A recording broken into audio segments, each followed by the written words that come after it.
मैं परमेश्वर का धन्यवाद करता हूँ आज की बाइबल स्टडी के लिए, जो हमें इब्रानियों का 13वां अध्याय 1 से 16 पद में मिलेगी और जिसे हमने अभी पढ़ा है। उसके पहले 3 पद में जो इब्रानियों का लेखक है वो उन मसीही विश्वासियों से बातचीत कर रहा है, उनको एक सलाह दे रहा है, उनको पत्र लिख रहा है और पत्र के द्वारा वो उनको मार्गदर्शन दे रहा है। वो उनके विश्वास को बढ़ाता जा रहा है और उनके अंदर यीशु मसीह का जो चरित्र है उसको पैदा करने का वो अपनी लेखनी से, अपने लेख से वो पूरा प्रयास कर रहा है कि जो लोग मसीह यीशु के पास आ गए हैं उनका चरित्र जो है वो बदलता जाना चाहिए।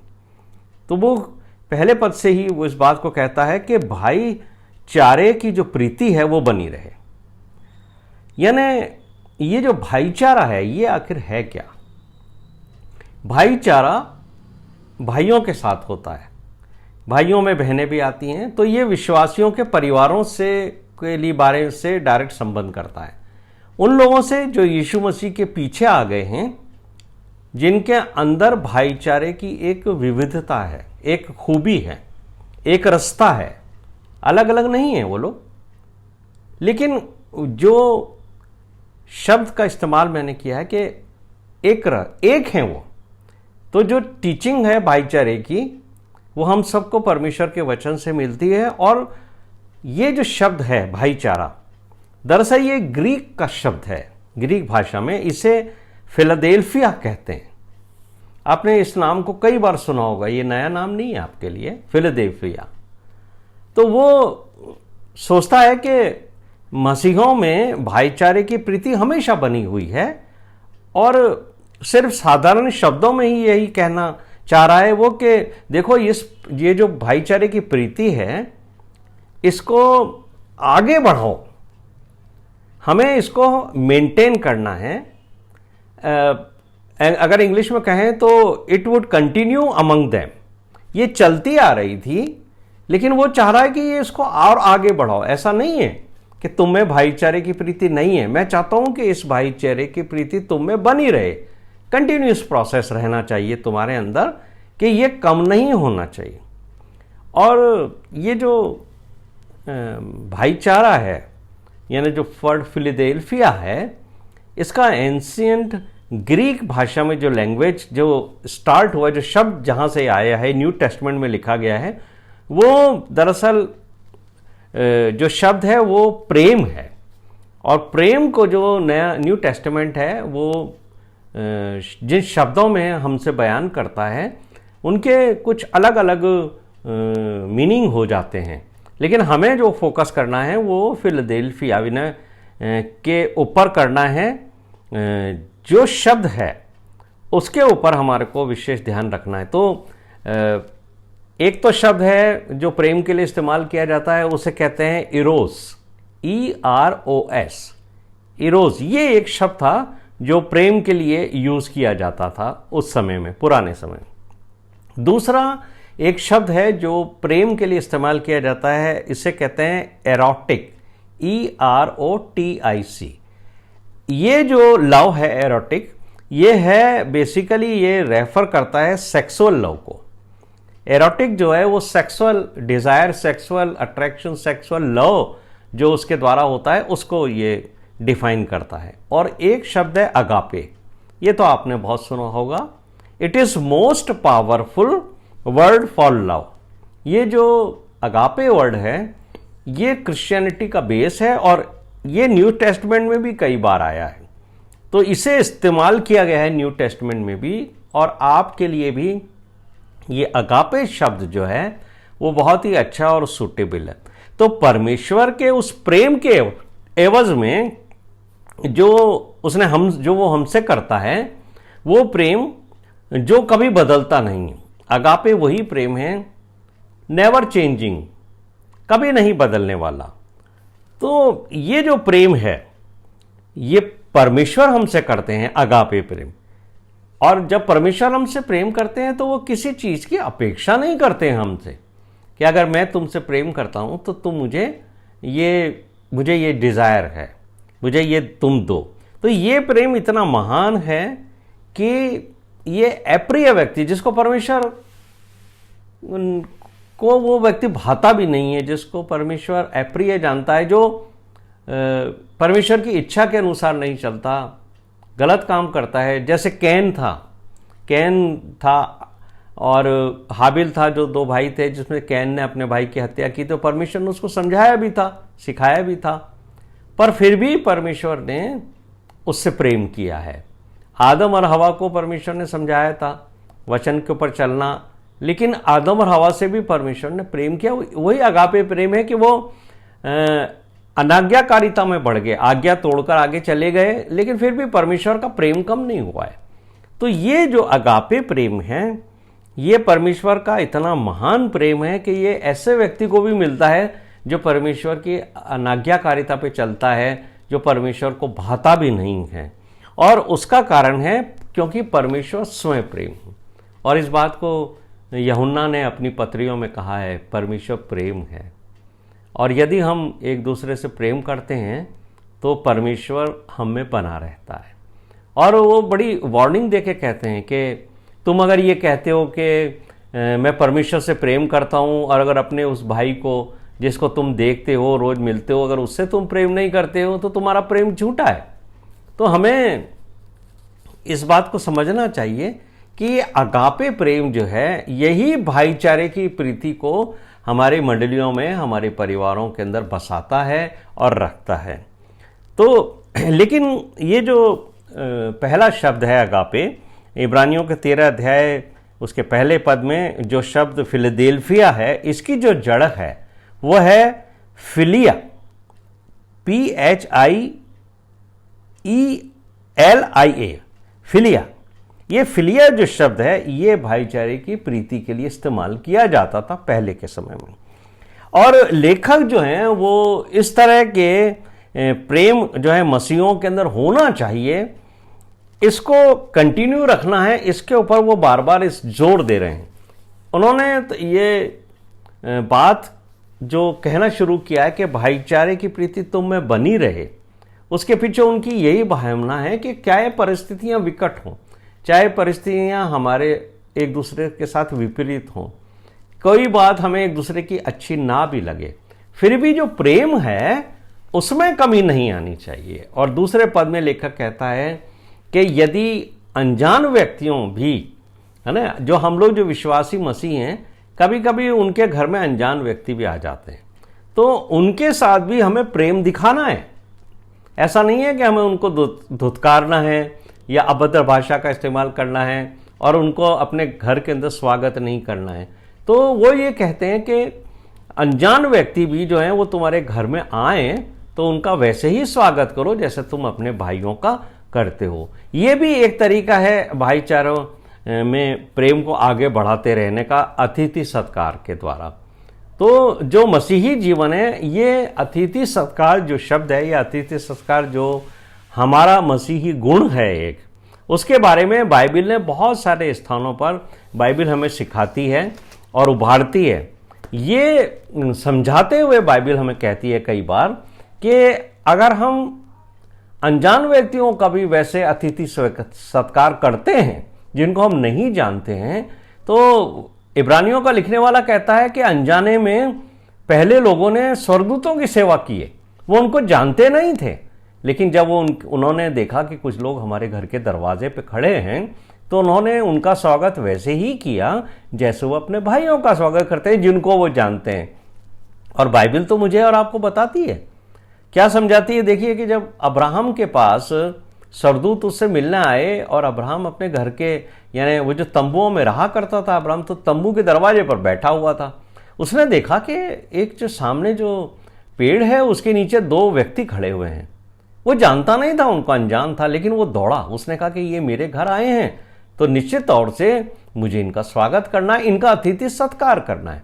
और आपको मालूम है कि वो दौड़ कर गया अब्राहम और उनको अपने घर में लाया और उसने जो है उनके लिए भोजन पकाया। अपनी पत्नी सारा से कहा कि जल्दी से अच्छे अच्छे फुलके बना ले और अपन इनका सत्कार करेंगे। और बाद में उसको ये बात महसूस हुई कि ये तो परमेश्वर के सरदूत हैं। जब उन्होंने सारा के लिए भी भविष्यवाणी की और सदोम और अमोरा के लिए भी भविष्यवाणी की, तो ये सब चीज़ें उसने अपनी आंखों से देखा।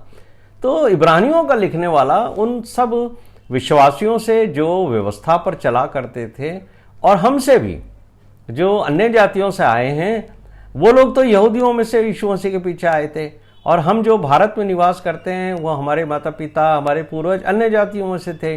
तो हम सब लोग कन्वर्ट होकर और यीशु मसीह की शिक्षाओं के अनुसार आए हैं। तो वो हमें समझा रहा है कि देखो, बाइबल के अंदर इस तरीके की कई घटनाएं हैं जहां लोगों ने अपने घरों में अनजान रूप में, नहीं जानते हुए कि ये स्वर्गदूत हैं, उनका स्वागत किया और बहुत ही आशीषें पाई। उनका सिखाने का ये तात्पर्य है कि अनजान व्यक्तियों को भी, जिनको तुम नहीं जानते हो, उनका स्वागत करते रहो। क्या पता परमेश्वर कभी अपने स्वर्गदूतों को आपके घर में जा देखने को भेजे कि उनके घर का चाल चलन कैसा है, उनका भाईचारा कैसा है, उनका अतिथि सत्कार कैसा है। तो ये जो गुण है मसीही जीवन का, ये तुम में पाया जाना चाहिए। और इस बारे में हमें पौलुस भी कहते हैं। अगर आप रोमियो का 12वां अध्याय निकालिए मेरे साथ, तो उसकी 10 से और 13 पद तक हम पढ़ेंगे। तो यहाँ पर हमें जो है वो एक बात पढ़ने को मिलती है। रोमियो को 12वां अध्याय उसके 10वें पद से मैं पढ़ूंगा। भाईचारे के प्रेम से एक दूसरे से स्नेह रखो, परस्पर आदर करने में एक दूसरे से बढ़ चलो। यहाँ पर भी पौलुस यही शिक्षा दे रहे हैं। प्रयत्न करने में आलसी ना हो, आत्मिक उन्माद में भरे रहो, प्रभु की सेवा करते रहो, आशा में आनंदित रहो, क्लेश में स्थिर रहो, प्रार्थना में नित्य लगे रहो, पवित्र लोगों को जो कुछ आवश्यक है उसमें उनकी सहायता करो, पहुनाई करने में लगे रहो। तो यहाँ पर पौलुस भी ये शिक्षा देते हैं। 10वें पद में वो कहते हैं कि भाईचारा का जो प्रेम है उसके साथ ही एक दूसरे के साथ स्नेह रखो। और ये भाईचारे का जो प्रेम है, ये फिलाडेल्फिया इसको कहते हैं। और ये जब आपके जीवन में बढ़ेगा तो ये अगापे प्रेम में कन्वर्ट हो जाएगा, जो उस व्यक्ति से कुछ भी धन की या किसी भी तरह की सहायता, कुछ भी अपेक्षा नहीं करता, जो आपके घर में है या घर के बाहर है, पर आप उसको परम यीशु मसीह की जैसा और परमेश्वर पिता की जैसा प्रेम करते रहोगे। और 13वें पद में उसने ये कहा है पौलुस ने कि पहुनाई करने में भी लगे रहो। और इसी तरह की अगर कुछ रेफरेंस आप लिखना चाहते हैं तो पहला तीमुथियुस 3 अध्याय उसके 2 पद में, तीतुस की पत्री 1 अध्याय 7 और 8 में, और पहला पत्र 4 और 9 के अंदर भी आपको ये पहुनाई से संबंधित बातें मिलेंगी। तो पुराने समय में जिसकी बात इब्रानियों का लेखक कर रहा है, बहुत सी उस जमाने में सराय हुआ कर, आज भी होती हैं। आज तो होटल्स हैं अच्छी अच्छी, लेकिन फिर भी सराय हुआ करती हैं, जिनको हम धर्मशालाएं कहते थे। उस समय भी सराय होती थी। लेकिन उस समय क्या होता था कि ये जो सराय होती थी, उसके अंदर जो लोग आके ठहरा करते थे वो ज़्यादातर अनैतिक काम किया करते थे। कुछ व्यभिचारी लोग भी होते थे, और वहाँ भी कुछ ऐसी महिलाएं हुआ करती थीं जो अपने शरीर को उनको दे दिया करती थी इस्तेमाल करने के लिए। तो ये जो सराय हुआ करती थी, ये बदनाम जगह हुआ करती थी, अनैतिक कार्यों के लिए और अनैतिक संबंधों के लिए ये चर्चा में रहा करती थी। इसलिए उस समय ये आवश्यकता के जो मसीही विश्वासी थे जो यात्रा करा करते थे, यात्रा पे जब जाया करते थे, तो आजकल ऐसा नहीं है कि जैसे प्लेन में बैठे और 2 घंटे में बहुत डिस्टेंस हमने यूज़ कर लिया, बहुत दूर तक चले गए, या बस में बैठे, कार में चले गए। उस समय या तो लोग पैदल चलते थे और या गधे पे, खच्चर के ऊपर जाया करते थे। तो एक दिन में 20, 25, 30, 40 किलोमीटर से ज़्यादा यात्रा नहीं करा करते थे। तो ये जो यात्री हुआ करते थे, उनको अपने घरों में ठहराने के लिए उन विश्वासियों को, देखिए ये जो पत्री लिखी गई है, ये इस बात को उत्साहित करती है कि हमें मसीही विश्वासियों को, जो यीशु मसीह के ऊपर विश्वास करते हैं, उनको अपने घर में भी ठहराने से हिचकिचाना नहीं है। अगर हम उन्हें जानते भी नहीं है और सिर्फ हमें ये मालूम हो जाए कि ये विश्वासी है, ये मसीही इंसान है, तो फिर हमें उसको अपने घर में ठहराना चाहिए। तो यहाँ पर वो इस इब्रानियों का जो लेखक है, वो ये इस बात के लिए उत्साहित कर रहा है कि जो यात्रा में मसीही भाई निकले हैं, और अगर वो आपके दरवाजे पर आ जाते हैं ये समझकर कि एक विश्वासी मसीही का घर है, तो आप अपना घर उसके लिए खोलिए, है ना, पवित्र मसीही लोगों के लिए। तो उन दिनों में यही जो शिक्षा थी, उसके कारण बहुत सारे जो विश्वासी थे वो एक दूसरे को ठहराते थे। लेकिन हुआ क्या कि इस शिक्षा का जब बहुत से लोगों को ये मालूम हुआ कि मसीही लोग इस तरीके से स्वागत करते हैं मसीही लोगों का, विश्वासी लोगों का, और अपने घरों में भी ठहराते हैं, उनकी पहुनाई करते हैं, उनको भोजन देते हैं, तो बहुत से अन्य जाति के लोग या बहुत से शैतान के दूत मसीही विश्वासियों का मखौटा पहनकर ऐसे लोगों के घरों में आने लगे, और वो ये बाहर से उनको दर्शाते थे कि हम भी मसीही हैं और हमें भी आप अपने घर में रख लिए। वो इस इच्छा से आते थे यात्रा के दौरान, और मसीही लोग जो हैं उनको अपने घरों में ठहरा के उनकी बहुत आवभगत करते थे, उनकी पहुनाई करते थे। लेकिन जब उनको बाद में ये रियलाइज होता था कि ये वास्तव में विश्वासी लोग तो नहीं हैं, लेकिन इन्होंने विश्वासियों का रूप धारण किया है, तो उनको बड़ा दुख हुआ करता था। तो यहाँ पर जो इब्रानियों का लेखक है वो उनको यही समझाने की कोशिश कर रहा है कि जो मसीह विश्वासी लोग हैं, जो लोगों को, यात्रियों को, और जो एक शहर से दूसरे शहर जा रहे हैं, उनको मसीह विश्वासी समझकर अपने घरों में ठहरा लेते हैं, उनको एक सीख दे रहा है। वो ये कह रहा है कि आप उनको पहचानो जो वास्तव के अंदर विश्वासी हैं, मसीही विश्वासी हैं, ताकि आप धोखा ना खाओ। क्योंकि कुछ लोग मखौटा पहनकर आके आपके घरों में ठहर जाते हैं, और जब वो जाते हैं तो आपसे बहुत सारी चीज़ों की आशा करते हैं। तो वो ये कह रहे हैं कि इसका मैं तुम्हें एक मार्गदर्शन देता हूं कि आप कैसे पहचानोगे। और मुझे बहुत अच्छा लगा उनका ये मार्गदर्शन कि आज की तारीख में भी मुझे और आपको, अगर हम किसी विश्वासी को, या कोई आकर हमारे घर पे कहता है प्रेज द लॉर्ड ब्रदर, और मसीह यीशु ने मुझे आपके घर भेजा है ताकि मैं अपनी यात्रा के दौरान आपके घर में निवास करूं और मैं चला जाऊं, तो आप कैसे पहचानो जिस व्यक्ति को आप नहीं जानते हो कि ये सच के अंदर प्रभु का जन है, या कोई ढोंगी है, या कोई जासूस है, या कोई अन्य जाति का व्यक्ति है जो आपको हार्म कर सकता है। तो वो ये कह रहा है लेखक कि देखो, जो यात्री है विश्वासी, वो सिर्फ एक दिन आपके घर में ठहरेगा, दूसरे दिन वो अपने यात्रा पे निकल जाएगा। और अगर आप ओल्ड टेस्टमेंट पढ़ोगे तो यही उनकी प्रथा आगे भी रही है कि रात्रि के समय, शाम के समय वो लोग क्या है कि शहर के गेट के ऊपर इकट्ठा होया करते थे, और जब कोई गेट के अंदर आता था कि भाई जो है वो दरवाजे के बाहर की तरफ जो है चौक जिसको कहते थे, कि वहां पर वो रात्रि बिताने के लिए बैठ जाता था, तो वो लोग उसको अपने घर में लाते थे। बाइबल से मैं एक आपको उदाहरण देता हूं। जो लूत था ना, वो उसके फाटकों पर बैठा करता था, सदोम के फाटकों पे, और आपने उस घटना को पढ़ा है कि जब स्वर्गदूत आए थे तो वो आए तो इस उम्मीद से थे, आशा से, उनका ये काम था कि सदोम और अमोरा को बर्बाद करेंगे। तो लूत ने जब ये देखा कि दो पुरुष आए हैं और यात्री लगते हैं, तो वो उनके पास जाके उनसे कहने लगा कि भाई आप लोग मेरे घर में आके ठहरो। ये है वो चरित्र जो बाइबल मुझे और आपको सिखाती है। लेकिन उन्होंने मना किया था, आपको ध्यान है, उन्होंने कहा नहीं, हम तो यहीं पर अपना रात्रि विश्राम करेंगे चौक ही में। वहां लिखा है कि उन्होंने मना किया और कहा हम तो चौक में ही रात बिताएंगे। लेकिन क्योंकि अब्राहम के साथ लूत रहा था और उसने ये शिक्षाओं को प्राप्त किया था, तो वो ये कह के उनको मना, वहां लिखा है वो उनको मनाकर अपने घर ले आए।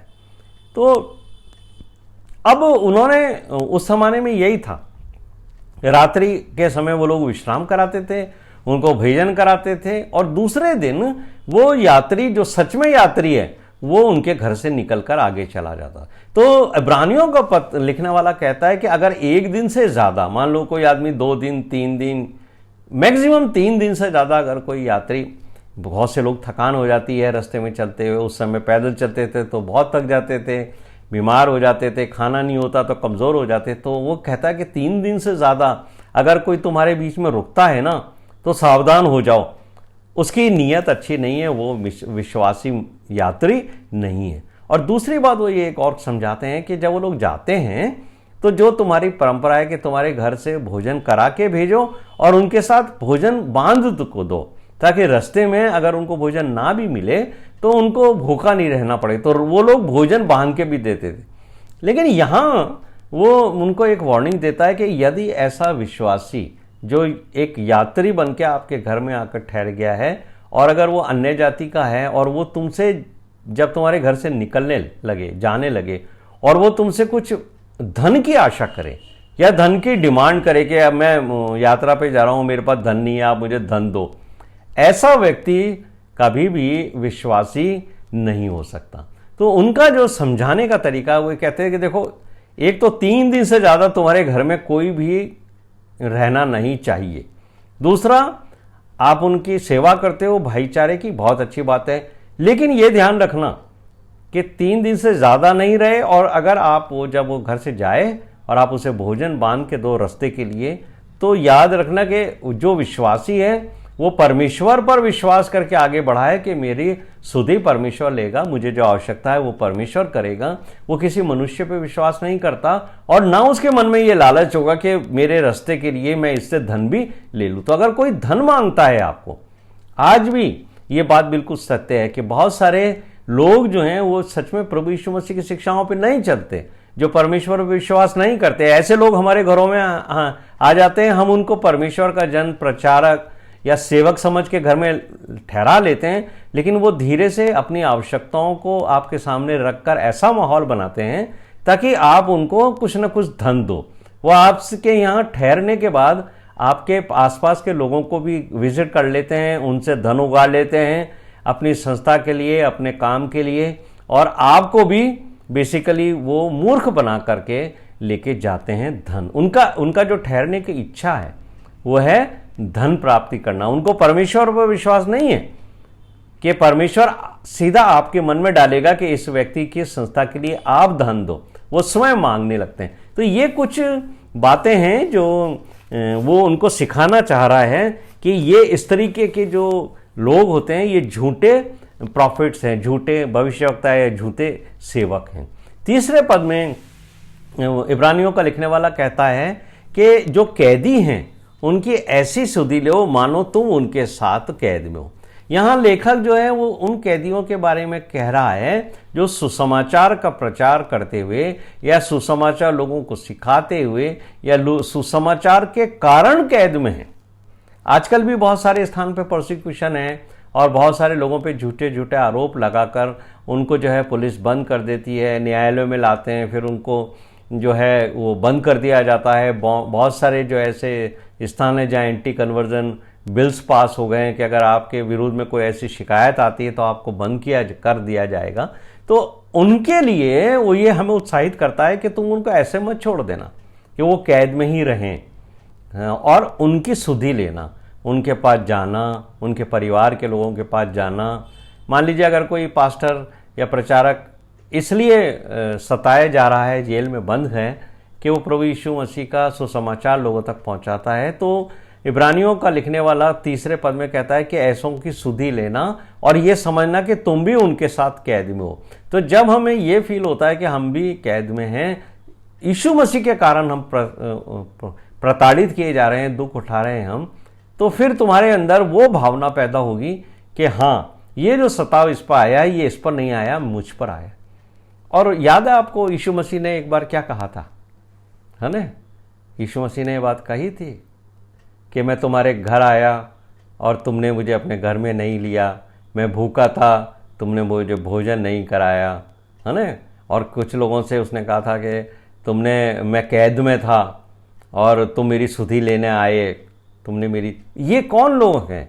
ये यीशु मसीह ने इन्हीं लोगों के लिए कहा था जो आने वाले समय में मेरे कारण जो है कैद के अंदर प्रताड़ित किए जाएंगे। तो यहाँ ये भी वो जो है उत्साहित कर रहे हैं इब्रानियों की पत्री का लिखने वाला उन नए विश्वासियों को कि देखो तुम्हारे ऊपर सताव है। अभी यहूदी लोग जो हैं वो तुम्हें पकड़ पकड़ के जेल खानों में बंद करेंगे, तो जो भाई तुम्हारे बंद हो जाए ना, कैदी हो जाए, कैद में चले जाए, उनकी सुधि लेना, उनके लिए प्रार्थना करना, उनसे मिलने भी जाना। चौथे पद में वो जो बात कहता है वो बड़ी गंभीर है, उस समय के लिए भी गंभीर हुआ करती होगी, लेकिन आज के समय में ये बहुत ज़्यादा गंभीर है। वो कहता है, इब्रानियों का लिखने वाला लेखक, कि विवाह सब में आदर की बात समझी जाए और विवाह का बिछोना जो है वो निष्कलंक रहे। बाइबल विवाह और परिवार की जो पवित्रता है उसको बहुत दर्जा देती है, यानी परिवार में पवित्रता का होना बहुत ही ज़्यादा आवश्यक बाइबल अपने शिक्षाओं में रखती है। और पौलुस ने भी कहा है, इन शिक्षाओं को बहुत अच्छे से समझाया है कि विवाह जो है वो आदर की बात समझी जानी चाहिए।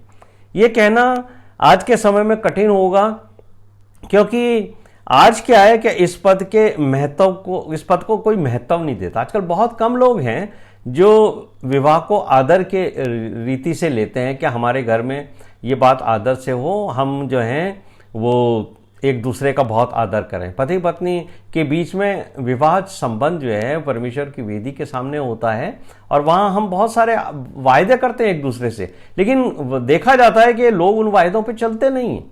पति ये कहता तो बहुत है कि मैं अपनी पत्नी से प्रेम करूँगा, मैं अपनी पत्नी का आदर करूँगा, मैं उसका ख्याल रखूँगा, लेकिन हम देखते हैं कि विश्वासियों में भी बहुत सारे ऐसे पति हैं जो अपनी पत्नियों के साथ बहुत ही अभद्र भाषा और नीचता का व्यवहार करते हैं, उनको प्रताड़ित करते हैं, पीटते हैं, मारते हैं, उनकी आवश्यकताओं की सुधि नहीं लेते हैं। तो ये विवाह में आप आदर नहीं दे रहे हैं। बहुत सी पत्नियां भी हैं जो पतियों के साथ बहुत ही गलत व्यवहार करती हैं, बहुत ही उनको सताती हैं, ओछी भाषा भी करती हैं, कई बार तो वो दुखी होने के कारण हाथापाई भी कर लेती हैं। तो हम ये देख रहे हैं आजकल कि इसका ये जो मसीही जीवन के अंदर विवाह को आदर देने की बात कही गई, जब आदर नहीं होता है तो हमारे परिवारों में भी डाइवोर्स बढ़ने लगे।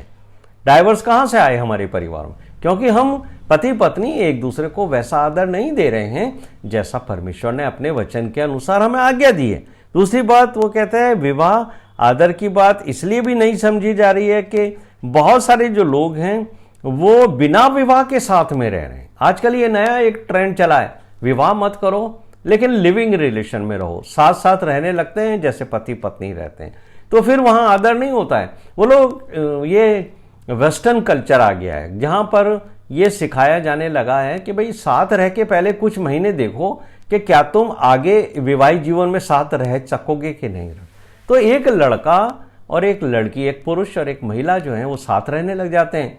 वो सिर्फ ये जानने के लिए संसार को दिखाते हैं कि हम ये कोशिश कर रहे हैं कि हम लोग आगे जीवन साथी के रूप में विवाह करके रह सकेंगे कि नहीं रह सकेंगे। तो पहले हम पति पत्नी के रूप में साथ रहकर ये निर्णय करें कि हमें विवाह करना भी चाहिए कि नहीं करना चाहिए। ये लिविंग रिलेशन है जो कई बार जो है वो शुरू तो 1 और 2 दिन से होता है, फिर हफ्तों में, महीनों में, वर्षों तक चलता है और इसमें लोगों के शारीरिक संबंध होते हैं। यहाँ तक कि वेस्टर्न कंट्रीज में तो देखा गया है कि लोगों के बच्चे हो जाते हैं, वो बच्चों के साथ भी रहते हैं लेकिन विवाह नहीं होता। और कई बार फिर वो विवाह विच्छेद हो जाते हैं और बच्चे जो हैं वो इधर उधर हो जाते हैं, उनका जीवन खराब हो जाता है। तो यही उसके कहने का विषय है कि आदर जो है वो विवाह के अंदर आता है। तो ये जो परमेश्वर ने विवाह की योजना बनाई है ये डे 1 से हुई है, यानी जिस दिन परमेश्वर ने आदम और हवा को बनाया उस दिन से विवाह उनके अंदर एक आदर की बात समझी जाती थी। तो आज भी विश्वासियों के बीच में ये आदर की बात समझी जानी चाहिए। बहुत से लोग जो हैं व्यभिचार करके विवाह की पवित्रता को खो रहे हैं आजकल, पहले भी खोते थे, जब भी तो उसने लिखा है। तो शैतान जो है वो हमें विवाह में के दौरान जो हमारे वैवाहिक जीवन के संबंध हैं, शारीरिक संबंध, वो विवाह के अलावा भी एनकरेज करता है। और ये जब वो शैतान हमें गिराना चाहता है तो कई बार जो है हमने देखा है पति और पत्नी जो हैं वो दूसरे लोगों के साथ भी शारीरिक संबंध बना लेते हैं और फैमिली के रूप में घर में रहते भी हैं साथ साथ, लेकिन अपने पति के जो संबंध होते हैं, शारीरिक संबंध, वो दूसरों के साथ भी वो बढ़ा लेते हैं। और ये जो है इससे जो हमारा जो पारिवारिक विवाह का जो संबंध है, विवाह का जो आदर है, वो निगलेक्ट होने लगता है। हम एक दूसरे के प्रति समर्पित जीवन जीने से दूर होने लगते हैं और दूसरा व्यक्ति हमें हमारे जीवन में को आकर्षित करने लगता है और हम उसके साथ ज़्यादा समर्पित जीवन व्यतीत करने की कोशिश करते हैं। आजकल विवाह की जो डेफिनेशन है ना, यही लोगों ने बदल दी है। जो बाइबल के अनुसार नहीं है, इसलिए भी विवाह में आदर खत्म होता जा रहा है। ये जो तीसरा पद है उसके जो आखिरी हिस्सा है इब्रानियों का 13वां अध्याय उसके तीसरे पद में, वहां पर लिखा है विवाह का बिछोना निष्कलंक रहे। तो ये एक और तरीका है जहां बाइबल विवाहित जीवन को आदर से भरने में सेक्स की महत्वपूर्ण भूमिका का बयान करती है। और बाइबल जो है वो हमें विवाहित जीवन में सेक्स को प्लेजर के रूप में जीने के लिए, आनंद देने के लिए कहती है। पति पत्नी को परमेश्वर ने सेक्सुअल लाइफ इसलिए दी है कि वो एक दूसरे के शरीर में एक रस हो जाएं, एक हो जाएं और दोनों का शरीर मिले और वो लोग इस एक दूसरे के शरीर से आनंद को अनुभूति करें, और इसी दौरान परमेश्वर उनके शारीरिक मिलन को आशीषित करते हैं और उससे परमेश्वर हमारे जीवन में संतान देते हैं और हमारे घरों में संतान आती है और हम इस परमेश्वर की योजना को आगे बढ़ाते हैं, क्योंकि परमेश्वर चाहते हैं कि विश्वासियों के शारीरिक संबंधों से, विवाह के उपरांत जो शारीरिक संबंध होते हैं, जो एक पति पत्नी के घर में बच्चों की आशीष लेके आते हैं, ये नई पीढ़ी परिवार में जन्म लेती है और पुरानी पीढ़ी जो है वो परमेश्वर में सो जाती है। तो हम ये देखते हैं कि परमेश्वर की ये योजना है कि हर समय जो है एक पीढ़ी नई आएगी, एक पुरानी पीढ़ी परमेश्वर में सो जाएगी यानी मृत्यु को प्राप्त करेगी, पर मनुष्य का वंश जो है वो परमेश्वर के सामने हमेशा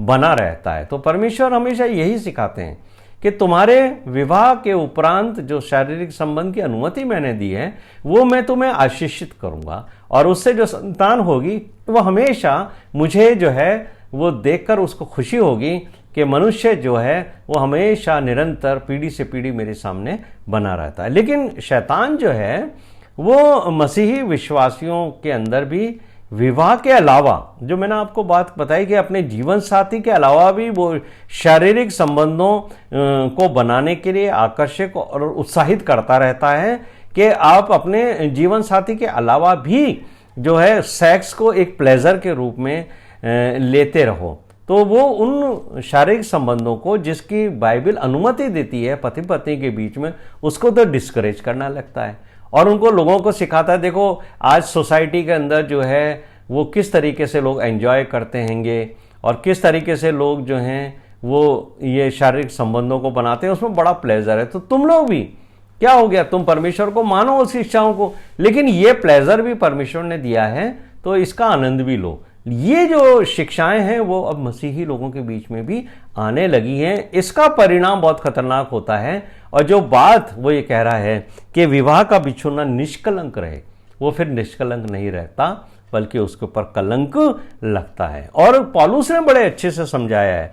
पहला कुरिन्थियों 7वां अध्याय उसके दूसरे पद में पौलुस एक बड़ी अच्छी शिक्षा देते हैं। वो कहते हैं व्यभिचार के डर से हर एक पुरुष की पत्नी और हर एक स्त्री का पति होना चाहिए। परमेश्वर ने आदम और हवा को बनाया और उनको शारीरिक संबंध एक बनाने के लिए उनका शारीरिक मिलन करने की अनुमति दी, लेकिन उसका दायरा उसने रखा है कि ये विवाह के उपरांत ही होगा। लेकिन पुरुष का ये स्वभाव है कि उसको स्त्री का जो शरीर है वो हमेशा उसको आकर्षित करता रहता है और स्त्री भी पुरुष के शरीर की अभिलाषा करती है, उसका आकर्षण महसूस करती है। लेकिन सेक्सुअल डिजायर जो है वो पुरुष में ज़्यादा होती है, स्त्री में नहीं होती है। और अगर पुरुष में ये डिजायर नहीं है कि वो अपनी पत्नी के साथ सेक्सुअल रिलेशन रखे, तो फिर उस परिवार में बच्चों की आशीष की संभावनाएं कम हो जाती हैं और उसके अंदर जरूर कुछ न कुछ शारीरिक कमी है जो वो अपनी पत्नी के साथ सेक्सुअल रिलेशन नहीं रखना चाहता। इसलिए ये डिजायर ज्यादा है क्योंकि पुरुष को अपनी पत्नी के साथ मिलकर संतान उत्पन्न करने की जिम्मेदारी परमेश्वर ने दी है। परमेश्वर पुरुष के द्वारा संतान को उत्पन्न करवाता है, तो ये डिजायर उसके मन में बहुत रखी है परमेश्वर ने, इसलिए पुरुषों के मन में बहुत सेक्स करने की डिजायर रहती है। लेकिन महिलाओं के शरीर में की रचना इस तरीके से की गई है कि उनके मन में ये ज्यादा नहीं होती है पर अगर उनका पति उनको चाहता है उनके साथ शारीरिक संबंध करना, तो वो उसका मान सम्मान रखने के लिए शारीरिक संबंध रखती हैं, ताकि उनको भी आशीष मिले, उनको भी माता बनने का सौभाग्य मिले। लेकिन अगर ज़्यादा डिज़ायर है, जैसे पुरुषों में प्रत्येक दिन विवाह के उपरांत पुरुषों के अंदर, और बाइबल भी कहती है, पुराने समय में जो युवा लोग होते थे जिनको सेना के अंदर भेजा जाता था लड़ने के लिए, तो उनकी व्यवस्था में ये कहा था जिस पुरुष का विवाह हो उसको साल भर तक जो है वो किसी सेना में ना भेजा जाए, बल्कि उसको घर में रखा जाए, ताकि वो अपनी पत्नी के साथ आनंदित रहे। और उसकी जो जिम्मेदारी एक पति के रूप में है कि वो अपनी पत्नी के साथ मिलकर संतान को उत्पन्न करे, वो उस कार्य को करे। तो उनको सब तरह से काम करने की छूट इसलिए दी जाती थी कि एक पुरुष अपनी पत्नी के साथ शारीरिक संबंध में आनंद मनाए और संतान उत्पन्न करे। लेकिन यहां जो बात मैं आपको समझाना चाह रहा हूं वो ये है कि ये पुरुष का नेचर है, उसको शारीरिक संबंध की बहुत ख्वाहिश होती है। लेकिन अगर इसके विपरीत महिलाओं में ये इच्छा ज़्यादा डेवलप हो जाए, जो अगर कोई महिला ऐसी हो जिसको प्रत्येक दिन इस बात की डिज़ायर हो कि मैं सेक्स करूं डेली, 2 बार 3 बार, 1 बार, 1 से अधिक बार, तो आप ये जान लीजिए कि ये जो इच्छा है वो उसको वैश्यावृत्ति की ओर लेके जाती है। ये इच्छा अगर किसी महिला में है तो एक ना एक दिन शैतान उसको वैश्यावृत्ति में, यानी दूसरे पुरुषों के साथ भी शारीरिक संबंध के लिए उत्साहित करेगा, और वो उस अपने पति के अलावा भी इच्छा रखेगी कि मैं किसी और पुरुषों के साथ संबंध बनाऊं और मैं जो हूं पति की अनुपस्थिति के अंदर इस कार्य को करूं। इसीलिए जो है वो पौलुस ने एक बहुत ही अच्छी बात कही है। पौलुस जो बात कहते हैं पहले कुरिन्थियों 7वें अध्याय के चौथे पद के अंदर, तीसरे, चौथे और 5वें पद के अंदर पौलुस क्या कहते हैं? वो कहते हैं कि तुम एक दूसरे से अलग मत रहना, यानी साथ रहना, शारीरिक संबंध बना के रहना, लेकिन अलग मत होना। सिर्फ कब अलग होना? जब तुम अपनी पर्सनल प्रेयर करो, क्योंकि पर्सनल प्रेयर जो आदमी को करनी है वो उसकी स्वयं की प्रेयर है, वो परमेश्वर के सामने अपनी प्रेयर करे और फिर प्रार्थना करके वापस एक साथ रहो। उसका कारण वहां लिखते हैं वो कि कहीं ऐसा ना हो कि तुम जब अलग अलग रहते हो तो शैतान तुम्हारे को परखे। बहुत सारे पुरुष जो हैं वो दूसरे शहर के अंदर चले जाते हैं जॉब करने के लिए और अपनी पत्नी को यहाँ छोड़ जाते हैं। वहाँ पुरुष को जब वो अकेला होता है तो उसके शरीर के अंदर इच्छा जागृत होने लगती है अपनी पत्नी की, और उसको शारीरिक संबंध बनाने की इच्छा होती है, तो शैतान उनको व्यभिचार में गिरा देता है और वो दूसरी स्त्रियों के साथ संबंध बनाने लगते हैं, क्योंकि ये पुरुष के शरीर की एक बायोलॉजिकल नीड है। और पत्नियां भी, जब पुरुष लोग जो हैं वो नहीं होते हैं घरों में, तो जिन महिलाओं को बहुत ज़्यादा सेक्स की भूख होने लगती है वो फिर पर पुरुष के साथ संबंध बना लेती हैं। तो पौलुस ने बड़े स्पष्ट तौर से कहा है कि देखो, व्यभिचार ना हो, इसलिए परमेश्वर ये आज्ञा देता है कि हर पुरुष को विवाह करना है, और ताकि उसको स्त्री के साथ अपने शारीरिक संबंधों में तृप्ति का अनुभव हो, आनंद का अनुभव हो, और वो व्यभिचार में ना गिरे। और पत्नियों को भी विवाह करना चाहिए स्त्रियों को, ताकि वो किसी तरह के व्यभिचार में ना गिरे। फिर आगे वो ये कहते हैं कि देखो, तुम विवाह के बाद भी इस शैतान के द्वारा परखे जाकर के पाप में गिराए जा सकते हो, तो इसलिए तुम साथ ही रहना। इसलिए मैं हमेशा उत्साहित करता हूँ मेरी जो बहनें हैं या हमारी जो बेटियां हैं उनको, कि जब तुम्हारे पति का कहीं और ट्रांसफर हो जाए, किसी दूसरे शहर में हो, तो तुम जाओ। जैसे सारा जो है अब्राहम के साथ निकली गई वो, क्योंकि उसको मालूम था कि मेरे पति को किन किन चीज़ों की आवश्यकता रहेगी, तो मैं रहूंगी, तो उनका ध्यान भी रखूंगी, उनकी सेवा में सहयोग भी करूंगी, और जो उनको शारीरिक खुशी चाहिए मेरे शरीर से वो भी मैं उनको समर्पित जीवन के द्वारा दूंगी। तो जो महिलाएं नहीं जा पाती हैं कभी कभी बहुत जॉब की वजह से या उसकी वजह से, तो उनको हम उत्साहित करते हैं कि अपने पति का साथ मत छोड़ो। ऐसा ना हो कि अकेले होने से पतियों को या पत्नियों को शैतान परखे। तो यहाँ पर पौलुस कहता है कि परमेश्वर, इब्रानियों का लिखने वाला चौथे पद में कहता है कि परमेश्वर व्यभिचारियों और परस्त्रीगामियों का न्याय करेगा। यानी ये जो विवाह के कमिटमेंट के अलावा अगर आप सेक्सुअल रिलेशन रखते हो, जिसको व्यभिचार कहते हैं, एडल्ट्री कहते हैं, और परिस्त्रीगामी पुरुषों के लिए लिखा गया है, तो ये जो लोग हैं जिन्होंने वायदे के समय, विवाह के समय वायदे किए थे, उससे वो फिर गए हैं, तो उनको ये वार्निंग दी जाती है कि परमेश्वर जो है आपके विवाहित जीवन साथी के अलावा यदि आप कोई सेक्सुअल रिलेशन में जाते हो तो याद रखिए कि परमेश्वर न्याय के समय इन बातों को आपको, इसका दंड आपको मिलने वाला है। 5वें पद के अंदर इब्रानियों का लिखने वाला 13वें अध्याय में कहता है कि तुम्हारा स्वभाव लोभ रहित हो और जो तुम्हारे पास है उसी में संतोष करो। आज के युग में शब्दों और भाषा के द्वारा किसी भी बाइबल की शिक्षा को इतनी आसानी से बदल दिया जाता है कि हमें लगता है कि नहीं हम लोभ नहीं कर रहे हैं, है ना। जैसे आजकल जो है वो ग्रीड, जो लोभ है, उसके लिए एक शब्द का इस्तेमाल किया जाने वाला है एम्बिशन, कि साहब हमारे बच्चों में बहुत एम्बिशन है अच्छा धन कमाने की, अच्छा जीवन जीने की। हाँ, जब वो लोग दूसरे बच्चों को, दूसरे लोगों को देखते हैं कि उनको बहुत अच्छी सैलरी मिलती है, इतने का पैकेज है, उनके घर में ये व्यवस्थाएं हैं, उनके पास 4 व्हीलर है, उनके पास AC लगे हैं घर के अंदर, तो हर मनुष्य की ये इच्छा होती है, विश्वासियों की भी होती है। तो इब्रानियों का लिखने वाला उनसे कह रहा है कि तुम्हारा जो स्वभाव है लोभ रहित हो। तो अगर आप सोसाइटी में जाते हो तो लोग आपको एनकरेज करते हैं कि भाई आप एम्बिशियस नहीं हो, आगे नहीं बढ़ना चाहते हो। लेकिन जब आप एम्बिशियस हो जाते हो तो उसके पीछे जो है वो आपकी लोभ की भावना नहीं होनी चाहिए कि आप ज़्यादा से ज़्यादा धन कमाओ, चाहे वो मेहनत से कमाया हो, किसी को धोखा दे के कराया जाओ, चाहे किसी को लूटपाट के किया जाए, या जो है वो पत्ते वगैरह जो जुआ वगैरह खेल के कमा लेते हैं उससे हो। ये चीज़ें लोभ को पैदा करती हैं। तो लेखक जो हैं इब्रानियों का, वो कहते हैं कि तुम्हारा स्वभाव लोभ रहित हो और जो तुम्हारे पास है उसी में संतोष करो। जो मैं बात को आपको बता रहा हूं कि आजकल डेफिनेशन ही बदल दी है। बहुत सारे मसीह समाज के अंदर भी बहुत सारे प्रचारक ऐसे आ गए हैं जो आपको इस बात के लिए उत्साहित करते हैं और आपको बताते हैं, वो जीवन जीने के लिए उत्साहित करते हैं जो व्यवस्था के अनुसार था और जिन बातों का ओल्ड टेस्टामेंट के अंदर जो है वो परमेश्वर ने इस्राएली लोगों से कहा था। जब आपको वो लोग व्यवस्था विवरण 28वां अध्याय पढ़ के सुनाते हैं कि देखो परमेश्वर ये कहता है, तुम धन्य है तू घर के अंदर, धन्य है तू बाहर, धन्य है तू खेत में, तू जहां हाथ डालेगा वहां तेरा भलाई होगा, मैं तेरे साथ रहूंगा, तेरे को धन भरूंगा, तू जो बिजनेस करेगा उसको चौगुना बढ़ाऊंगा।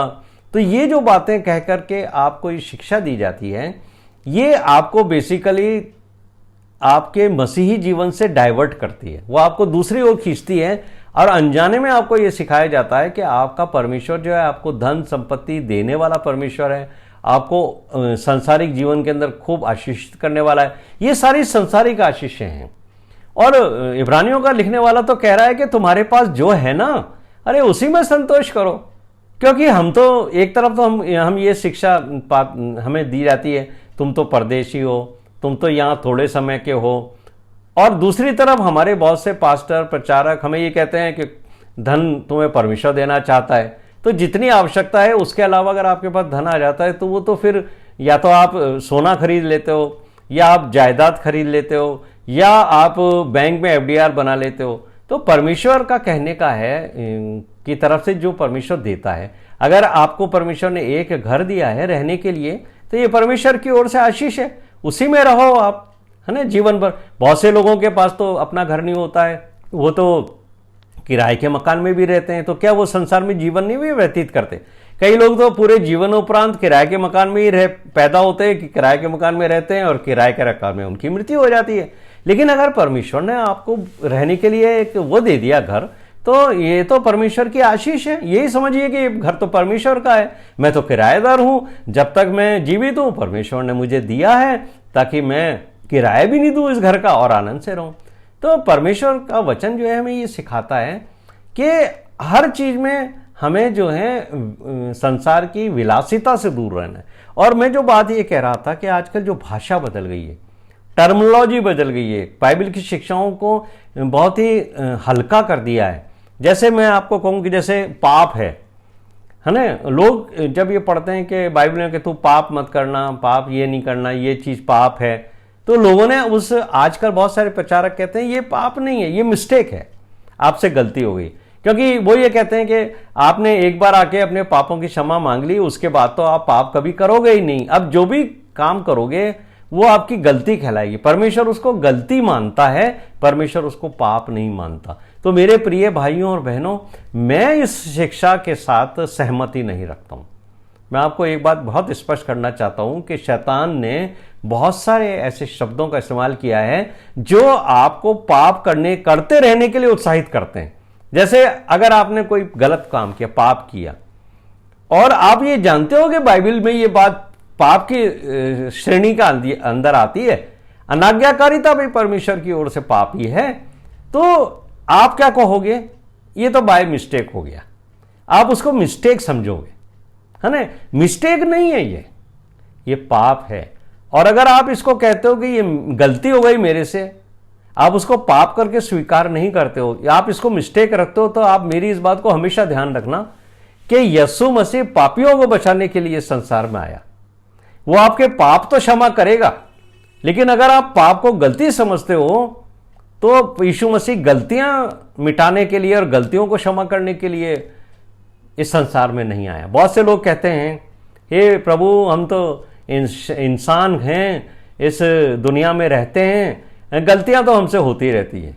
गलतियों शब्द की आड़ में वो पाप करते रहते हैं और कहते हैं कि हम संसार में है ना, तो इसलिए हमसे गलतियां तो होती रहेंगी, लेकिन तो हमें माफ कर देना। नहीं, ऐसे लोगों को जो पाप को स्वीकार नहीं करते हैं, यीशु मसीह उनकी गलतियों को मिटाने इस संसार में नहीं आया।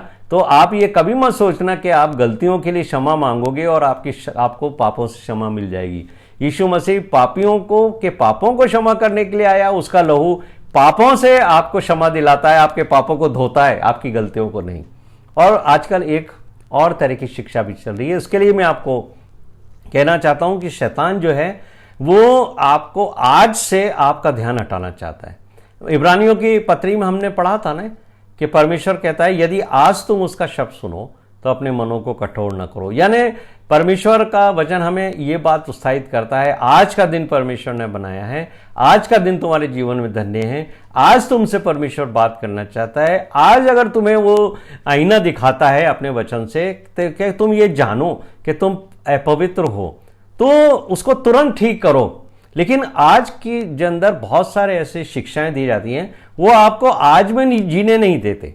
वो आपको आगे के भविष्यवाणियों के बारे में बताते हैं, वो आपको भविष्य दिखाते हैं कि देखो यीशु मसीह आएंगे हमें लेने के लिए। अच्छी बात है, वो गलत नहीं है, लेकिन आपको वो बार बार उधर ध्यान लेते हैं, जब वो आएंगे तो इतना अर्थक्वेक होगा, इतना तूफान होगा, आकाश की शक्तियां हिलाई जाएंगी और मुर्दे जिएंगे और ऐसी ऐसी घटनाएं होंगी। यरूशलेम में ये होगा।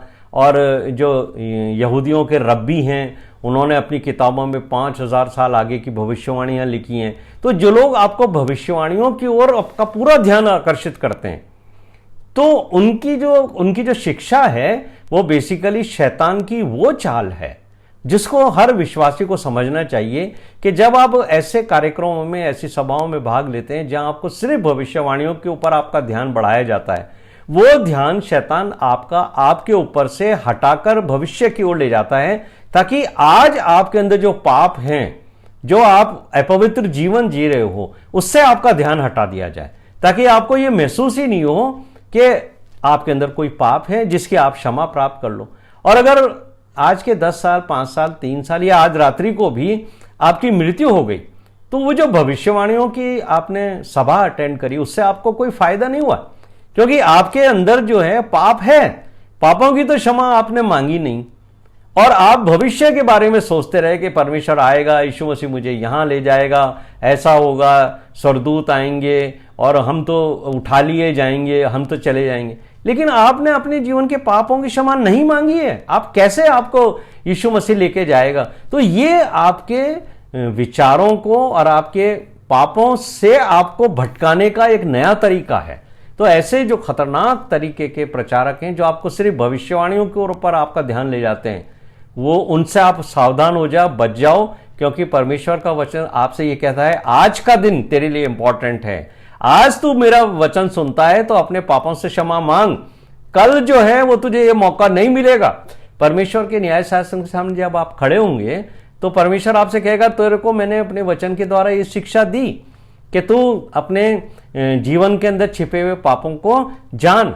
तो जब यीशु मसीह से आपका इंटरेक्शन होता है तो यीशु मसीह आपके जीवन में प्रकाशन करता है। वो छिपे हुए पाप भी आपको मालूम होते हैं जो जिन पे आपका ध्यान नहीं जाता। जो जब हम जक्कई की बात करते हैं ना, कि जक्कई जो है वो पेड़ के ऊपर था और यीशु मसीह को उसने देखा तो यीशु मसीह को घर लेके आया। उसी दिन आप देखो कि थोड़ी देर में ही जब यीशु मसीह के प्रवचन उसके घर में हुए, उसके बाद उसने खड़े होकर क्या कहा था कि हे प्रभु, मैं अपने सब पापों को स्वीकार करता हूं। उसने ये नहीं कहा कि प्रभु जब तू दोबारा आएगा लेने तब मैं जो हूं वो अपने पापों को स्वीकार करूंगा, जिसका न्याय से लिया है उसको मैं बाद में दे दूंगा। आज मैंने तेरी शिक्षा तो सुन ली है, लेकिन फिर बाद में चलेंगे तेरी। अभी तो तू ये बता कि तू जब सेकंड टाइम आएगा तब क्या करेंगे, कैसा होगा, हम लोगों को तू कैसे लेके जाएगा। नहीं, उसने उसी दिन उस शिक्षा के उपरांत अपने पापों को स्वीकार किया। तो मैं आपको यह बात कहना चाहता हूं कि परमेश्वर का वचन आपको आज अपने जीवन को यीशु मसीह के वचनों के अनुसार, शिक्षाओं के अनुसार लाने और आज अपने जीवन के अंदर छिपे हुए पापों को उजागर करता है। कोई भी प्रचारक जो आपको आज से फ्यूचर में लेके जाता है वो बेसिकली शैतान की तरफ से काम करने वाला व्यक्ति है, उससे आप सावधान रहना। 5वें पद के अंदर जो बात इब्रानियों का लिखने वाला कहता है, जो तुम्हारे पास है उसी में संतोष करो। और पौलुस भी जो है फिलिपियों के 4 अध्याय के 11वें पद में यही शिक्षा देते हैं कि जिस दशा में मैं हूं उसी में मैं संतोष करता हूं। एक बार एक अरबपति थे जिनका नाम ब्रेनार्ड था। उनसे एक जो है न्यूज रिपोर्टर ने पूछा कि आपके पास इतना सारा धन है, एक धनवान व्यक्ति जो है वो कब संतोष पाएगा अपने जीवन के अंदर, कब उसको संतोष मिलता है, बताइए आप। तो उन्होंने ये बात कही कि अगर संतोष की बात करते हो कि एक धनवान व्यक्ति कब संतोष होगा, तो अगर उसको और कुछ मिलियंस रुपीस, कुछ अरबों लाखों करोड़ों रुपए और मिल जाए तो वो संतोष उसके जीवन में आ जाएगा। यानी उनके कहने का मतलब था कि आपके पास कितना भी धन हो, यदि आप लोभ में हो तो आपके हमेशा यही इच्छा रहती है कि मुझे और धन मिलता जाए, और धन के लोभ की कोई सीमा नहीं है। इसलिए वो ये कहते हैं 5वें पद में कि तुम्हारा स्वभाव लोभ रहित होना चाहिए, जो तुम्हारे पास है उसमें संतोष करो, क्योंकि परमेश्वर ने क्या कहा है, मैं ना तो कभी तुम्हें छोड़ूंगा और न तुम्हें कभी त्यागूंगा। तो यदि आपका विश्वास इस पद के ऊपर है कि ना तो परमेश्वर मुझे कभी छोड़ेगा और न मुझे त्यागेगा, और यीशु मसीह ने जो बात कही थी कि आकाश के पक्षियों को भी देखो, जो न तो वो खाते हैं न तो वो धन को इकट्ठा करते हैं, न वो अनाज को बोते हैं, न उन्होंने घर बनाए, लेकिन मैं उनको बारिश से भी बचाता हूँ, सर्दी से भी बचाता हूँ, उनको रहने के लिए घोंसले भी देता हूँ, उनको सुबह और शाम भोजन भी कराता हूँ। तो जब मैं उनको भोजन कराता हूँ तो मैं तुम्हें क्यों नहीं कराऊंगा। तो मेरे प्रिय भाइयों और बहनों, ये वो शिक्षाएं हैं जो इब्रानियों का लिखने वाला उन विश्वासियों को दे रहा है जो अभी अभी नए नए विश्वास में आए हैं। और ये शिक्षाएं मेरे और आपके ऊपर भी, जो हो सकता है कि बचपन से मसीह परिवार में पैदा हुए हों या किसी दूसरे धर्म से यीशु मसीह के पीछे चलने वाले हों, उनके लिए ये विश्वास अगर मजबूत है कि मेरा परमेश्वर ना तो मुझे कभी छोड़ेगा और न मुझे त्यागेगा, तो ऐसे व्यक्ति का जीवन जो है लोभ रहित जीवन होगा, और जो उसके पास है उसी में वो संतोष करेगा, क्योंकि उसको आनंद परमेश्वर के वचन और उसकी बातों में आएगा, उन लोगों में आएगा जो परमेश्वर के वचन की बातें करते हैं, ना कि उन लोगों में आएगा या उन बातों में आएगा जो संसारिक हैं। तो परमेश्वर का वचन जो है, जो ये प्रॉमिस है, और जो ओल्ड टेस्टमेंट में भी दिया गया है, न्यू टेस्टमेंट में भी दिया गया है, और ये एश्योरेंस आपके व्यवस्था में 31:6 में भी दिया गया है। तो ये एश्योरेंस है कि ना तो मैं तुम्हें त्यागूंगा न छोड़ूंगा, लेकिन ये लालची लोगों के लिए नहीं है। ग्रीडी लोगों को ये एश्योरेंस नहीं है, क्योंकि उनके मन में हमेशा लोभ भरा रहता है। छठे पद में वो कहता है इब्रानियों के 13:6 में, इसलिए हम निडर होकर कहते हैं कि प्रभु मेरा सहायक है, मैं न डरूंगा, मनुष्य मेरा क्या कर सकता है। और भजन 118 के 6 पद में भी यही भावना तब आएगी जब हमारा संपूर्ण भरोसा हमारे परमेश्वर पर है कि वो हमारी ज़रूरतें पूरी करेगा। और हमारे अंदर जब लालच नहीं होगा तो संसार में निश्चित तौर से आपके जो बैरी हैं, दुश्मन हैं, उनकी संख्या भी कम हो जाएगी। और 7वें पद में इब्रानियों का लेखक हमें उत्साहित करता है कि हमारी मंडली में जो गॉडली लीडरशिप है हमें उसको पहचानना चाहिए। पास्टर्स होते हैं, हमारे चर्च लीडर्स होते हैं, बहुत से प्रार्थना के योद्धा होते हैं, बहुत से लोग प्रचारक होते हैं, सेवकाई करते हैं। तो ये जो गॉडली लीडरशिप है उनका जो चाल चलन है उसको ध्यान से देखो कि और फिर वचन के अनुसार उनको परखो कि क्या ये जो शिक्षा देते हैं ये शिक्षा इनके स्वयं के जीवन में पाई जाती है कि नहीं। जब आप गॉडली लीडर्स को और अनगॉडली लीडर्स को देखते हो तो उनमें आप फर्क कैसे महसूस करोगे, क्योंकि हर व्यक्ति जो बात करता है, जिसको आप सोचते हो कि ये तो हमारा लीडर है, हमारे को बहुत अच्छे परमेश्वर के वचन से शिक्षा देता है, तो आपको ये देखने को मिलता है कि ये परमेश्वर के वचन के अनुसार जीवन जीते हैं या ये दूसरे तरीके का जीवन जीते हैं। आपसे तो कहते हैं कि सिगरेट मत पियो, शराब मत पियो, और खुद शराब पीते हैं। आपसे कहते हैं झगड़ा मत करो, क्रोध मत करो, लेकिन इनके घर में जाओ तो क्रोध मिलेगा, पत्नी के साथ दुर्व्यवहार करते हैं, पड़ोसियों के साथ गाली गलौज करते हैं। तो ऐसे जो लीडर्स हैं उनका जो जीवन है उसको समझने के लिए आपको वो लेखक जो हैं ये उत्साहित करते हैं कि इनका जीवन का जो अंत है ना, वो आपको उनके अंत को देखकर उनके द्वारा जो शिक्षाएं दी हैं अपने विश्वास को थामे रहना है। परफेक्ट तो कोई मनुष्य नहीं हो सकता, लेकिन आचरण से जब हम एक दूसरे के जीवन में बदलाव लाते हैं, और बदलाव परमेश्वर की क्षमता से होता है, यीशु मसीह की शिक्षाएं, यीशु मसीह आपके अंदर बदलाव लाएगा। कोई व्यक्ति जो है ना वो आपके जीवन में बदलाव नहीं लाता है, वो व्यक्ति को से आप प्रभावित हो जाते हो जो यीशु मसीह शिक्षाएं देता है। लेकिन अगर वो व्यक्ति आपको अपनी तरफ खींचने लगे, कहे कि मेरे जीवन से सीखो, है ना, जैसे पौलुस ने कहा है कि मैं मसीह के पीछे चलता हूं, तुम मेरे पीछे चलो क्योंकि मैं मसीह के जैसा चलता हूं। तो वो तो सच में उसका जीवन एक ऐसा था कि उससे हम जो है प्रभावित होते थे। लेकिन मुझे और आपको ऐसे लोग जो आज ये शिक्षा दें कि यीशु मसीह के पीछे मैं चलता हूं इसलिए तुम मेरे पीछे चलो, यानी वो आपको अपने पीछे खींचना मांगते हैं, ऐसे प्रचारकों से और ऐसे लीडर से आप सावधान रहें। जिनका विशेषकर जो क्रिश्चियन कंडक्ट है वो वचन के अनुसार नहीं मिलता है, उनसे तो बहुत सावधान रहें, और जिनका कंडक्ट यीशु मसीह के वचन के अनुसार चलता है उनके साथ ज़्यादा संगति करें, उनसे परमेश्वर के वचन को सीखें ताकि आप जो है आगे बढ़ें। और बाइबल हमें एक बात और कहती है, ये जो इब्रानियों का लेखक है वो मुझे बहुत ही मतलब प्रभावित करता है। वो ये कहता है कि 8वें पद के अंदर यीशु मसीह कल, आज और युगान युग एक सा है। तो जब आप इसको पढ़ते हो तो आपको बहुत खुशी होती है कि यीशु मसीह उस समय भी प्यार करता था। यीशु मसीह जब संसार में थे तो वो बीमारों को चंगा करते थे, मुर्दों को जिलाते थे, यीशु मसीह ने पापियों को क्षमा किया। तो वो हमें बहुत अच्छा लगता है यीशु मसीह का चरित्र, यीशु मसीह का स्वभाव। लेकिन जो बात यहाँ कहता है यीशु मसीह कल भी था, आज भी और युगानुयुग एक सा रहेगा, इसका एक दूसरा पहलू भी है। और वो पहलू ये है कि यीशु मसीह ने जो शिक्षाएं दी थी उस समय लोगों को, उन शिक्षाओं में यीशु मसीह ने कोई नया शिक्षा नहीं दी है अब।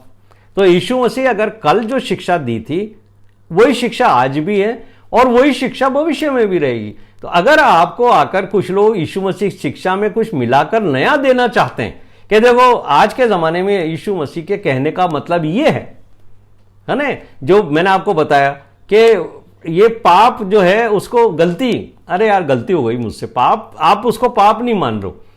तो ये जो पद है वो ये कहता है कि अगर यीशु मसीह जब संसार में थे और जिन कामों को करने को उन्होंने मना उस समय किया था वही यीशु मसीह आज हैं, तो आज उनकी शिक्षाओं में चेंज क्यों आ गया, क्यों परिवर्तन महसूस कर रहे हो आप कि नहीं इसका ये मतलब नहीं, ये तो उन लोगों के लिए थी भाई जो नए नए आए थे ना यीशु मसीह के समय में, उनके लिए थी, हमारे लिए तो यीशु मसीह की शिक्षा का ये अर्थ है। तो आजकल बहुत सारे ऐसे शिक्षक आ गए हैं जो आपको पदभ्रष्ट करते हैं, तो जबकि ये कह रहा है कि वो यीशु मसीह जो उस समय था वो आज भी है और उसकी शिक्षाएं आने वाले समय में भी 100 साल भी अगर ये पृथ्वी जीवित रहती है और इसका नाश नहीं करता है परमेश्वर, तो उस शिक्षा में कोई परिवर्तन नहीं होगा। इस बात को ध्यान रखो, वो प्यार करने वाला है, क्षमा करने वाला है, ये बातें तो हमें अच्छी लगती है, लेकिन हम शिक्षा को बदलना चाहते हैं। शैतान ने यही तरीके के बहुत से प्रचारक और पादरी खड़े कर दिए हैं। इसलिए मेरे प्रिय भाइयों और बहनों, ये ध्यान रखना कि हमारा प्रभु यीशु मसीह कल आज और वो कहता है युगान युग एक सा है। तो जब वो प्रेम करने में एक सा है तो उसकी शिक्षाओं में भी वो एक सा है। और पिछले पद जो इब्रानियों का अध्याय था उसके अंदर इब्रानियों का लिखने वाले ने कहा था कि हमारा परमेश्वर भस्म करने वाली आग है। तो आप अगर उसकी शिक्षाओं में मिलावट करके नई शिक्षाओं के अनुसार जीवन व्यतीत करोगे तो अंत में आपको उस आग में जाना पड़ सकता है, क्योंकि वो शिक्षाओं को आपने बदल दिया है। तो अब एक न्यू क्राइस्ट यानी नया यीशु मसीह आपको मिलने वाला नहीं है जो अपनी शिक्षाओं को बदल दे। तो जो यीशु मसीह पहले था, जो आज है, वही आगे भी चलेगा। 9 से 14 पद के अंदर जो है वो आज के समय में यही बातें मैं आपको बताना चाहता हूं कि नई डॉक्ट्रिन्स, नई शिक्षाएं, नया तरीका परमेश्वर के वचन का जो कई मंडलियों में उन पुरानी मूसा की व्यवस्थाओं को वापस ला रहा है, उन शब्दों को नए रूप में, जबकि उन सभी व्यवस्थाओं की जो डिमांड थी, जो उनको पूरा करने की थी, वो तो प्रभु यीशु मसीह ने पूरा कर दिए। तो लेखक यहां कहना चाहते हैं कि हमारे मन का विश्वास प्रभु पर, उन्हीं आज्ञाओं पर चलकर या कुछ कामों को नहीं करके पूरा नहीं होगा। हमें अगर प्रभु यीशु मसीह के द्वारा परमेश्वर के अनुग्रह के सिंहासन के सामने पहुंचना है, उसके अनुग्रह में रहना है, तो उन शिक्षाओं के अनुसार ही चलना पड़ेगा जो हमें बाइबल में सुसमाचार के द्वारा मिलती है। 10वें पद के अंदर वो इस बात को कह रहा है कि नए विश्वासियों को जो यहूदियों में से आए थे, उनके मित्र रिश्तेदार उसी पुरानी व्यवस्था में जी रहे हैं। तो वो लोग जो हैं, जो उस समय कुछ लोग तो आ गए थे यीशु मसीह के पीछे, कुछ लोग नहीं आए थे। तो वो जो पुराने लोग थे जो नहीं आए थे, वो उन विश्वासियों को अपनी वेदी के पास नहीं आने देना चाहते थे, जो वो बलि चलाया करते थे, है ना। वो ये समझाने की कोशिश कर रहा है कि देखो हमारा जो ऑल्टर है ना, वो ऑल्टर नहीं रहा जो व्यवस्था के अनुसार था। इब्रानियों का जो लेखक है वो कहता है हमारी जो वेदी है वो उन लोगों के लिए नहीं है जो अभी भी व्यवस्था के अनुसार चल रहे हैं, जो तंबू की सेवा करते हैं, बल्कि हमारी जो व्यवस्था है या हमारा जो ऑल्टर है वो अब हमारी जो वेदी है वो क्रूस है, और क्रूस जो है हमारे सेंटर का जीवन है। इसलिए पौलुस ने भी इसको बहुत अच्छे से समझाया है। अगर आप पहला कुरिन्थियों पहला अध्याय मैं 18 से 24 पढ़ता हूं आपके लिए, अगर आप इसको समझते हो तो ये हमारे लिए नई वेदी है, और उन लोगों के लिए जो व्यवस्था के अनुसार चला करते थे ये उनके लिए मूर्खता है। यहां पर वो कहता है पहला कुरिन्थियों पहला अध्याय 18वें पद से, क्योंकि क्रूस की कथा नाश होने वालों के लिए मूर्खता है, परंतु हम उद्धार पाने वालों के लिए परमेश्वर की सामर्थ है। क्योंकि लिखा है, मैं ज्ञानवानों के ज्ञान को नष्ट करूंगा और समझदारों की समझ को तुच्छ कर दूंगा। तो जो लोग ज्ञानवान हैं वो परमेश्वर की इस नई वेदी जो यीशु मसीह के द्वारा स्थापित की गई है, वो उसके सामने अपनी ज्ञान की बढ़ाई करते हैं, वो परमेश्वर के द्वारा उद्धार नहीं पा सकते, क्योंकि वो परमेश्वर की सामर्थ पर नहीं बल्कि वो अपने ज्ञान पर भरोसा करते हैं। और 20वें पद में पौलुस कहता है, कहाँ रहा ज्ञानवान, कहाँ रहा शास्त्री, कहाँ रहा संसार का विवादी? क्या परमेश्वर ने संसार के ज्ञान को मूर्खता नहीं ठहराया? क्योंकि जब परमेश्वर के ज्ञान के अनुसार संसार ने ज्ञान से परमेश्वर को न जाना, तो परमेश्वर को यह अच्छा लगा कि इस प्रचार की मूर्खता के द्वारा विश्वास करने वालों को उद्धार दे। यहूदी तो चिन्ह चाहते हैं और यूनानी ज्ञान की खोज में हैं, परंतु हम तो उस क्रूस पर चढ़ाए हुए मसीह का प्रचार करते हैं, जो यहूदियों के लिए ठोकर का कारण और अन्य जातियों के लिए मूर्खता है, परंतु जो बुलाए हुए हैं, क्या यहूदी यूनानी, उनके निकट मसीह परमेश्वर की सामर्थ और परमेश्वर का ज्ञान है। वो ये कहना मांग रहा है कि आप उस वेदी के से आपको अगर दूर कर देती हैं वो लोग, यहूदी लोग, तो उससे परेशान मत हो, क्योंकि वो वेदी जो है वो तुम्हारे लिए नहीं है। मेरे प्रिय भाइयों और बहनों, यही है जो आज का यहाँ हमारा बाइबल अध्ययन होता है पूरा। समय अभाव के कारण मैं इसको यहाँ रोकूंगा और 12 पद से और आगे के पद को हम आने वाले मंगलवार को सुनेंगे। प्रभु इस वचन के द्वारा, इस शिक्षा के द्वारा आपको और मुझे और जितने सुनने वाले हैं उन सबको आशीष दे। आप सबको जय मसीह की।